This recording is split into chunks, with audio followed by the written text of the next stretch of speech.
Alhamdulillah, assalatu wassalamu ala Rasulillah wa ala alihi wa mawalah amma ba'd.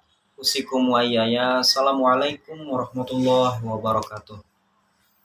Innal hamdalillah nahmaduhu wa nasta'inuhu wa nastaghfiruh wa na'udzubillahi min shururi anfusina wa min sayyiati a'malina may yahdihillahu fala mudhillalah wa may yudlilhu fala hadiyalah. Asyhadu an la ilaha illallah wa asyhadu anna Muhammadar Rasulullah la nabiyya wa rasula ba'da.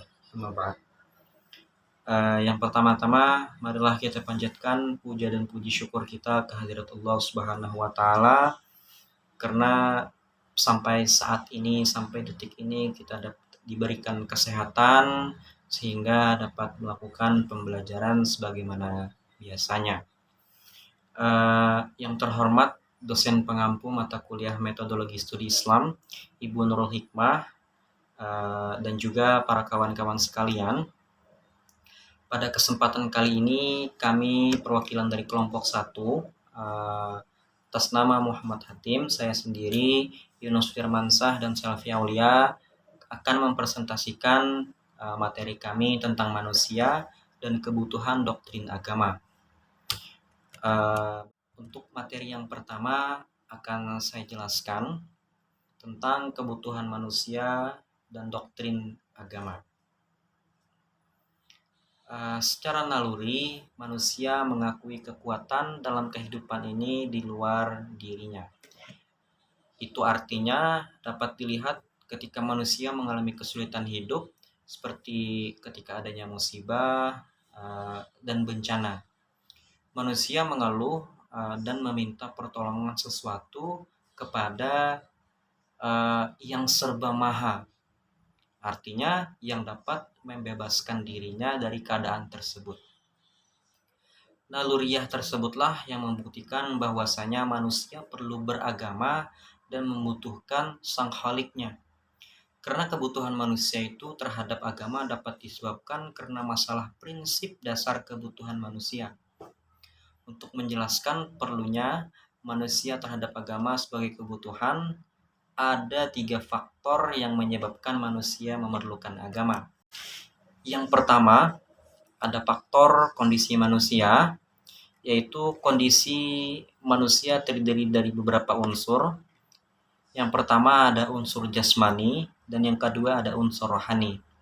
Untuk menumbuhkan dan mengembangkan kedua unsur tersebut harus mendapat perhatian yang khusus yang seimbang.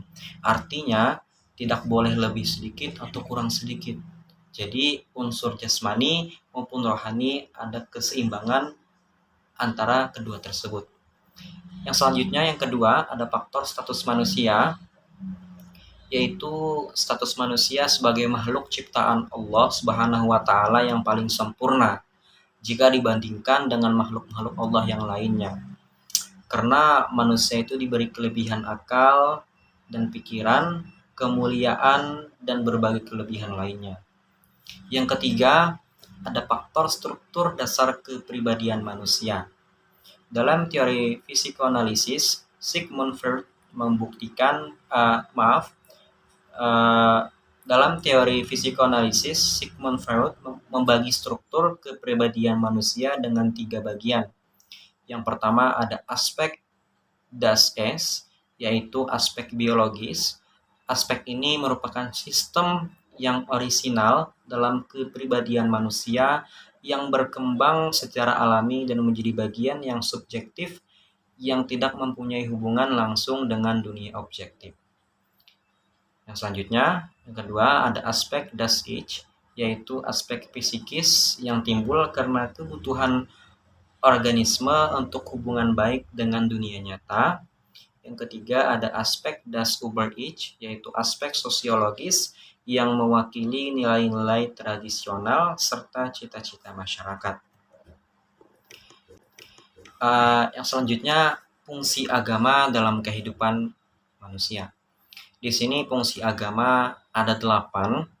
Yang pertama, agama memberikan kedamaian mental atau mental space.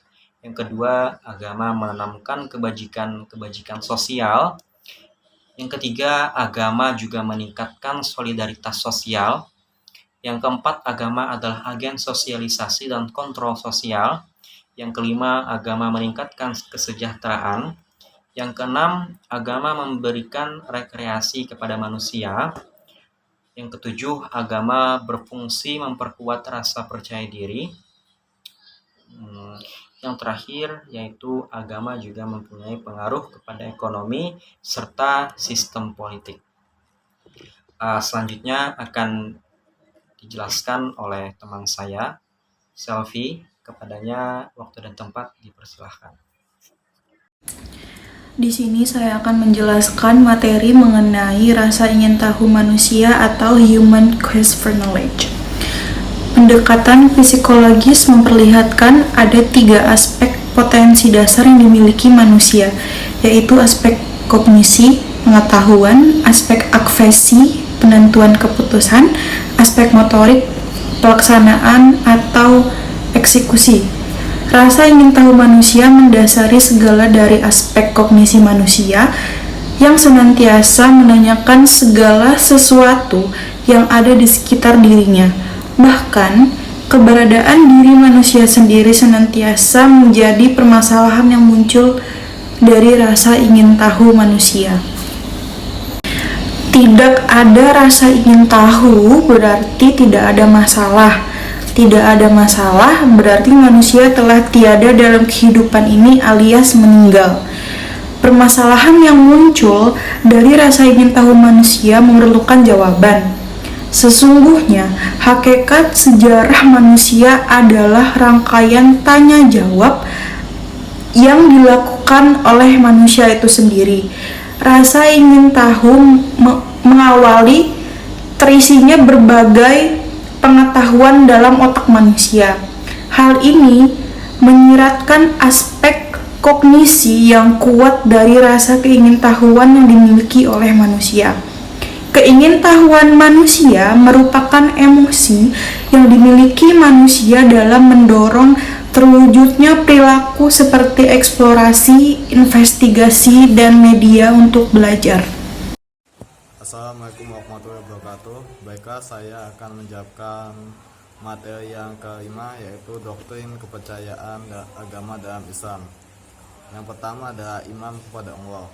Kalimat la ilaha illallah atau sering disebut kalimat thayyibah adalah suatu pernyataan pengakuan terhadap keberadaan Allah yang Maha Esa.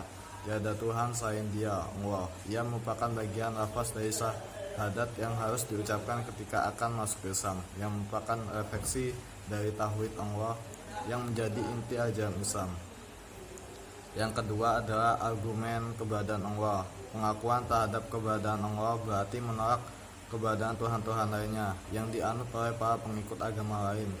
Ada 3 teori yang menerangkan asal kejadian alam semesta yang mendukung keberadaan Tuhan. Pertama, paham yang menyatakan bahwa alam semesta ini ada dari yang tidak ada, ia terjadi dengan sendirinya.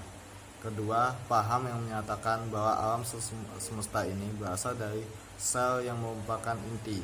Ketiga, paham yang mengatakan bahwa alam semesta itu ada yang menciptakan.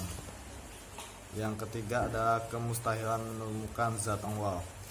Akal yang merupakan ciri keistimewaan manusia sekaligus sebagai pembeda antara manusia dan makhluk lainnya belum bisa digunakan untuk mengetahui persoalan yang tidak dapat diselesaikan oleh akal, yaitu menemukan zat Allah. Karena pada hakikatnya manusia berada dalam dimensi yang berbeda dengan Allah. Yang keempat, iman kepada malaikat, kitab, dan rasul Allah. Yang pertama, malaikat Allah. Malaikat merupakan makhluk Tuhan yang diciptakan dari nur cahaya. Ia adalah makhluk langit yang mengabdi kepada Allah dengan bermacam-macam tugas yang diimbanginya. Jumlahnya sangatlah banyak, namun yang harus kita imami hanyalah 10 nama malaikat beserta tugas-tugasnya. Yang ketiga, kitab-kitab Allah. Iman kepada Allah adalah wajib dan itu merupakan konsekuensi logis dari pembenaran terhadap adanya Allah. Oleh karena itu, tidak sepantasnya seorang mukmin mengingkari kitab-kitab Allah, yaitu Al-Quran, Injil, Taurat, dan Zabur. Yang ketiga adalah Rasul-Rasul Allah. Doktrin Islam mengajarkan agar setiap muslim beriman kepada Rasul yang diutus oleh Allah tanpa membedakan antara satu dengan yang lainnya. Demikian penjelasan dari saya.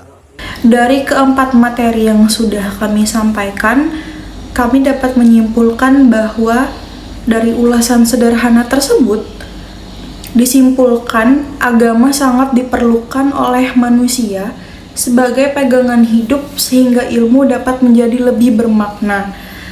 Yang dalam hal ini adalah agama Islam yang selalu mendorong manusia untuk mempergunakan akalnya untuk memahami ayat-ayat kauniyah yang terbentang di alam semesta dan ayat-ayat Qur'aniyah yang terdapat di dalam Al-Quran untuk menyeimbangkan antara dunia dan akhirat.